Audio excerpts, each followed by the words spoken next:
found out is I couldn't figure out what kept people not selling. Like, why was conversion? Does anybody not know what conversion rate is?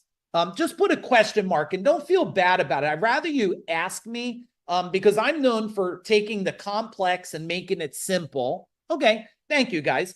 So Catherine, what conversion is let's say I talk to 10 people on the phone and they want to buy my widget. I don't care what the widget is. Doesn't matter to me if it's this protein cup, if it's a generator.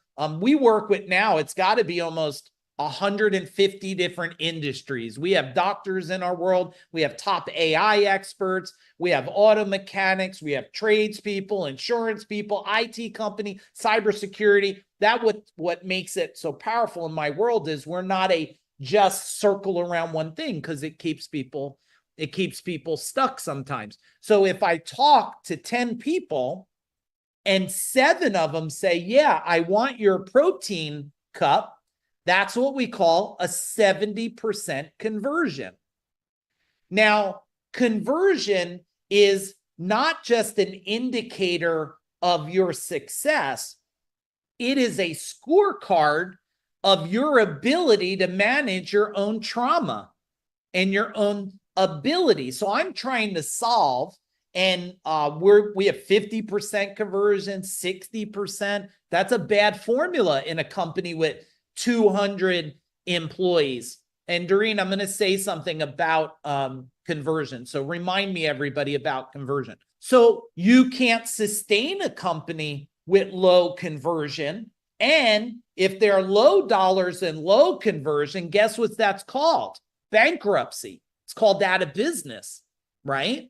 So first I had to accept, why is my culture, why do I hire great skilled people? How many of you know you have a skill? Type in skill in the chat bar. Like you could solve some stuff for people, right? Okay. I always attract people with lots of skill. And I had very skilled people that were not able to, let's use the term, sell. And then I thought to this theory, well, wait a minute. This is not a natural born ability for people. Now, you can train them, but you cannot, and I want you to write this down, everybody. Ready, Matt? You cannot train above trauma. You can't train above trauma. You know why? Now, trauma could be whatever. It could be that you were told you're a loser as a kid, whatever. And you can't train above trauma, because trauma is like quicksand, right? It's like quicksand. When you try to learn a new skill, it falls through. Now, how do I know that? Well, because I paid for some of the top trainers in the world to work with my team. So if you want to know my secret sauce, and it is, I will say, a secret sauce, because I don't know anybody else that figured it out over all these years, is that you must break through the mind before you put new in the mind. You must break through the mind before you put new in the mind.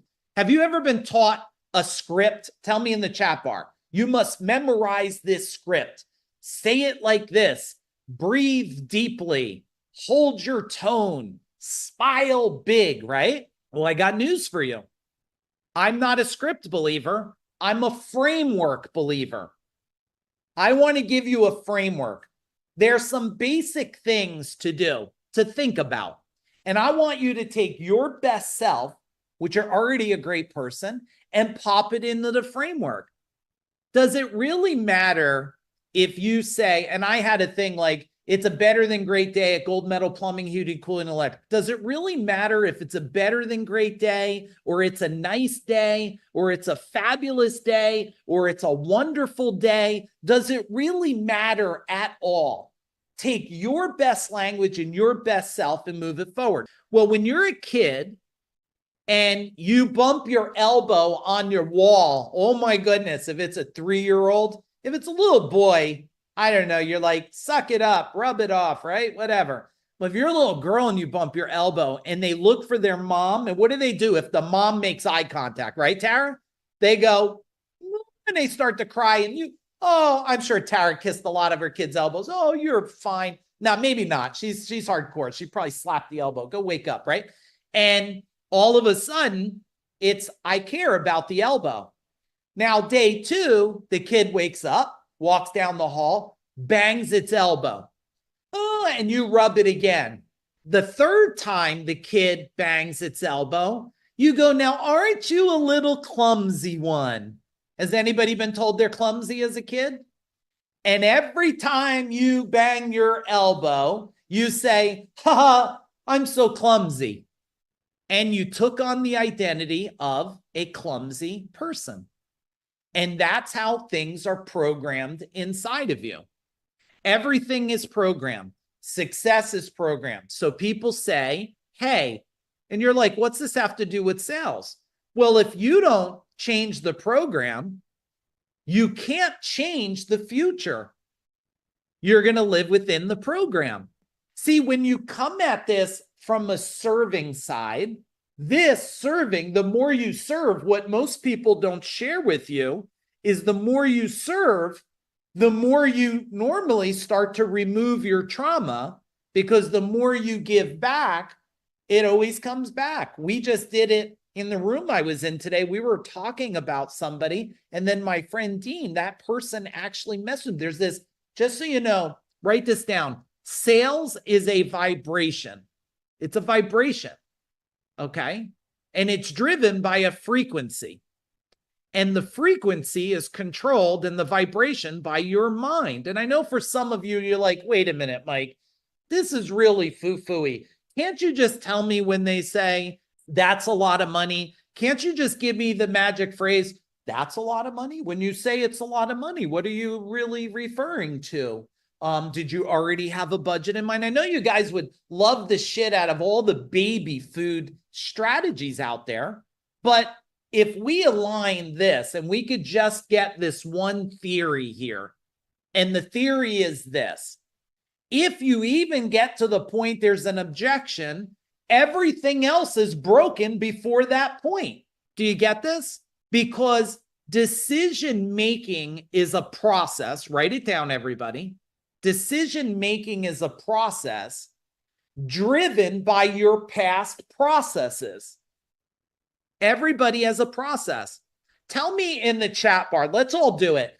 If you were to buy a blender, okay, you have to go buy a blender. You're going to start because it's the new year, and you all of a sudden you're going to, take your health serious, and you need to start blending celery juice and stuff, right? Because you're just going to go all in, and you're not going to get some basic blender. You're going to get a blender.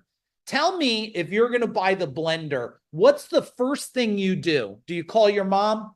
Hey, mom, what kind of blender is that for 50 years? Do you go on Facebook? Who's bought a blender? Do you go to Amazon and look for a blender? Do you go to Target and walk through the aisles? Do you go to Consumer Reports? Everybody tell me. Okay, Google. Is anybody going to ChatGPT? Hey, AI, smartest brain in the world, could you tell me if you were an owner of a house, what blender would you own? Look at all the different things here. So this is to buy a blender. Now tell me how you'll make the decision on the blender. Will it be the price of the blender? Will it be the brand of the blender? Will it be the reviews of the blender? Will it be because your friend told you about the blender? Tell me in the chat bar. Price and quality.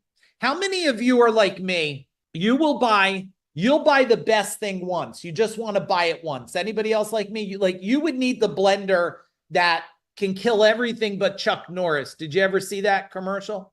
You'll buy the blender, but the blender can't even beat up Chuck Norris. So look, we got a lot of people. So made in the US, I'm going to buy the top one first, right? I'm going to make sure I get the best the first time.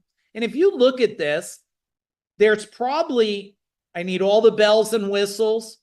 So there's probably 80% here, if I was to take my quick guess, that says, I'll just buy the best one, right? And 20% say, I'm going to make decisions on value. So you tell me, when you're buying something or your customer is buying something, when did they start to make the decision to buy? When do you think they made the decision to buy? Oh, well, Dawn, that's good. Yeah, I'm pretty sure we got $1,000 blender. And we also bought at the home show the, $6,000 pots and pans. So, you know what I mean? Because the guy, did you ever buy don't make me feel alone. Did anybody else buy like the $5,000 or $6,000 pots and pans at the home show? Because the broccoli, he cooked it so perfect, or is it just me? It's probably just, okay, vitamin. Okay. It's not just me. Okay. The knife set, right? So if you look at this, and if we say sales, if we were to use that for the word, just to reference you, because serving, you're going to have to adopt it. If we know that it's a process, and the process starts way before you even get to communicate to them, then guess what? Your conversion rate's going to go way up. Now, most people, what they try to do is they try to deliver the value, which sounds more like, and you guys tell me, don't agree with me. All the salespeople that you've been around, do they sound more like they're serving you or trying to convince you? Tell me in the chat bar. Are they serving you or are they trying to convince you? Convince you.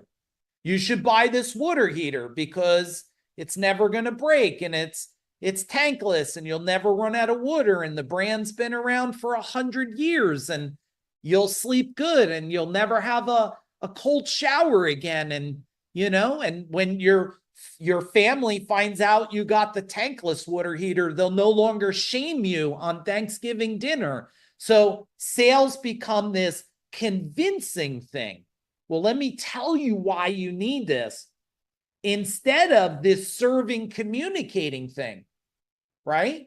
Like, what don't you know already, right? What do you need me to share with you?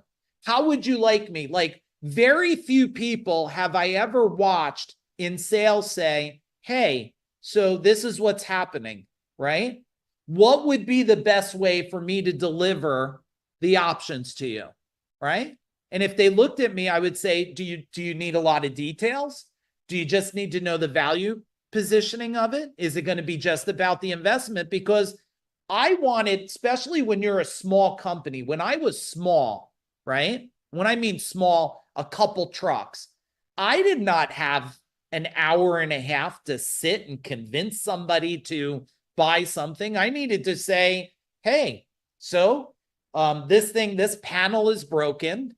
And tell me the best way to deliver the information to you, right? Would you like me to give you a bunch of solutions or one solution? Would you want the solution I'd put in my house or give you options? Tell me what you need today, and I'm going to serve you with what you need to make this as fast and efficient as possible. Now, how many of you, and I'll share a story because my wife one time, she had, this just happened the other day too. So I'm going to share two quick stories.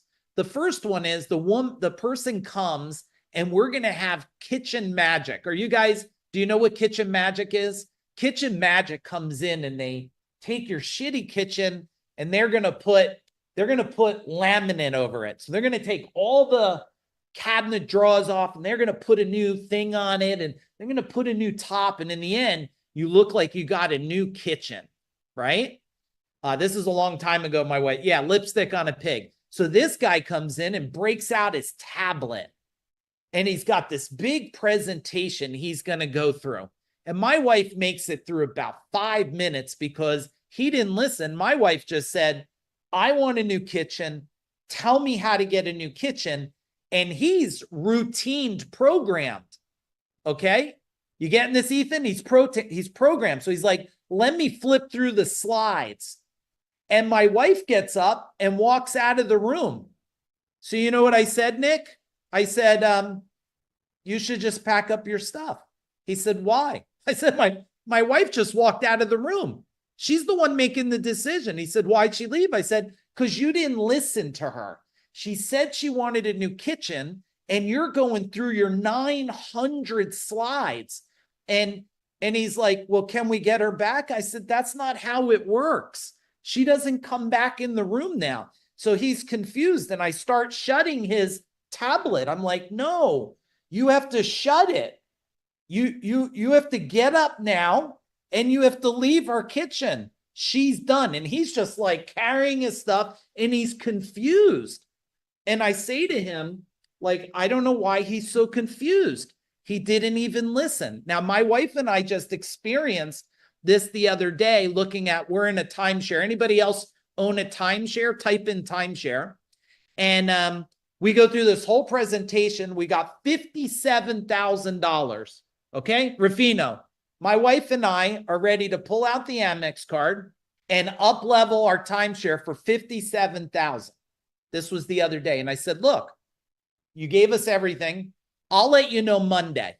It's Friday because I got to talk it over. I got to see, are we going to do more travel? This stuff. The woman, now tell me if this is a good sales process, Kevin. Is this good? She says, well, if you're not going to make a decision now, well, then this offer's off the table. We're done. So I said, are you sure? We're just done? She says, yeah, we'll be done. So my wife and I said, okay, we walked out. We walked out. She was confused because she didn't understand the buyer. So they lost $57,000 trying to sell and not to serve.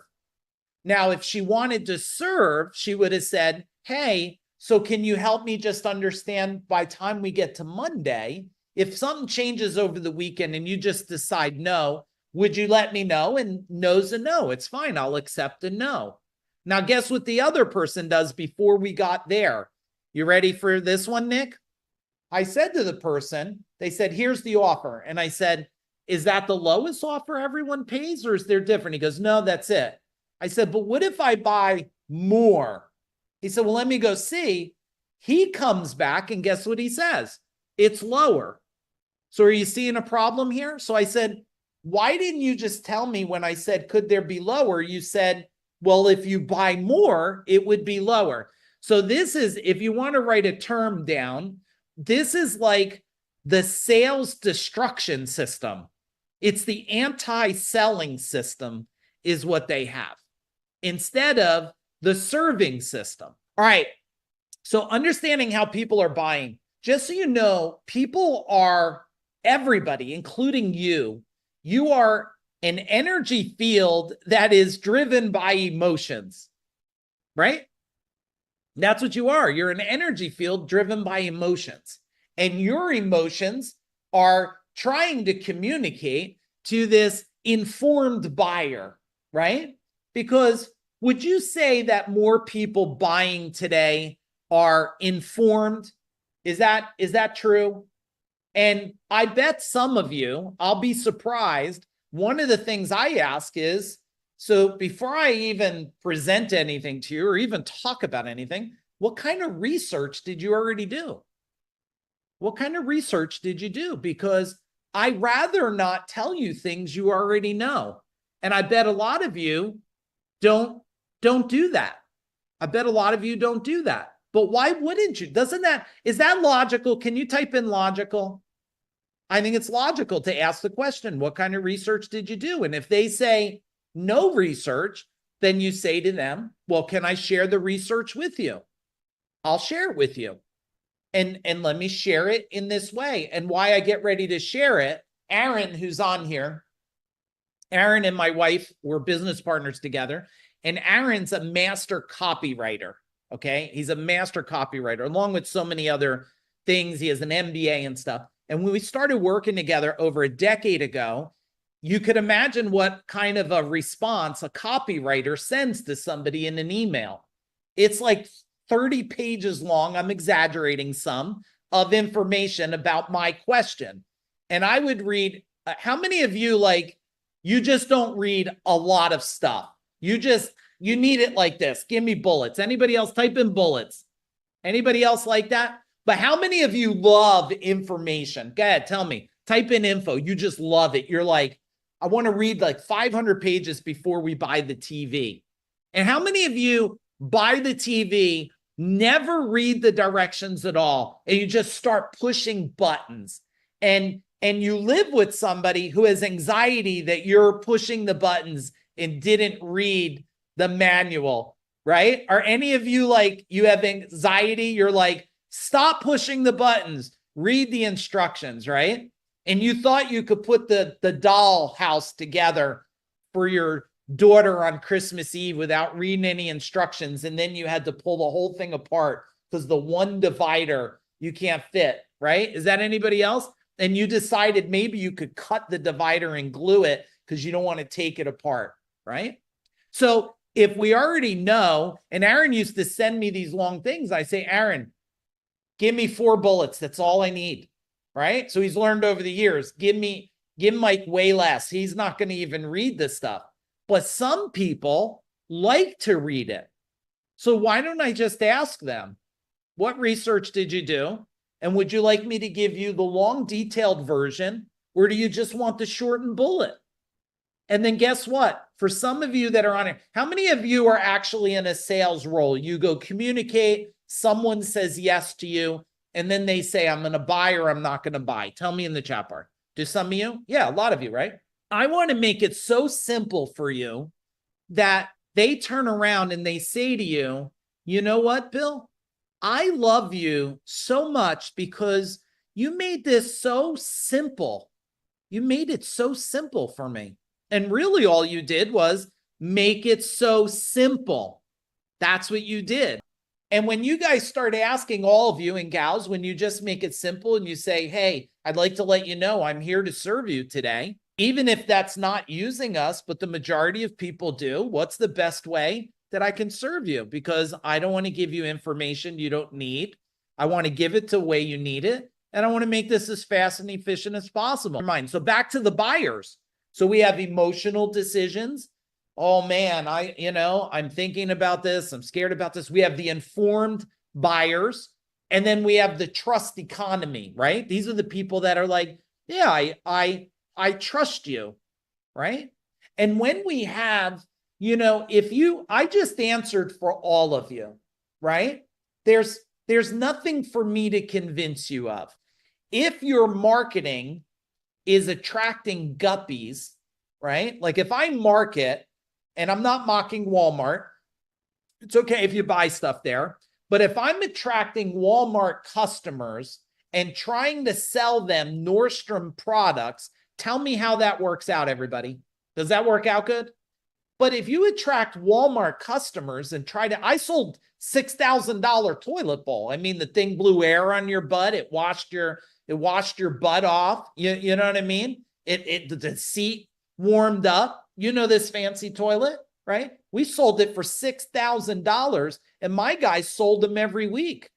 They said, do you ever sit on that toilet in the middle of the night and just wonder how cold could it get? What if I told you you never had to sit on a cold seat again? And imagine if it would help you, your body would never be as clean. You would never feel the same after going to the bathroom again. You'll probably want to go to the bathroom more just to sit on this toilet. And they would sell a $6,000 toilet every single week. Now, does the toilet do a good job? Yeah. Thing warms your ass, blows air on your ass, washes it. I mean, it damn near give you a shower, this thing. Some of them play radio, Bluetooth, right? It's like you're in heaven. Nobody could imagine a toilet bowl could be so good. Can you sell a $28K bathroom? Listen, I sold $28,000 bathrooms on drippy faucets. Are you kidding me? Of course we can. But it's harder to sell it to a Walmart customer. So just so you know, the majority of objections that happen in a company have already started at the point they looked at your marketing. Because when you serve at the highest level, people just buy. Can you write that down? They just buy. And if they didn't buy and needed to get someone else's opinion, was there high trust or little trust? You tell me. Is there high trust or little trust? Now, I am going to share something with you. I believe your customers buy at the way you buy. If you are always looking for the lowest price, I bet you get customers negotiate with you.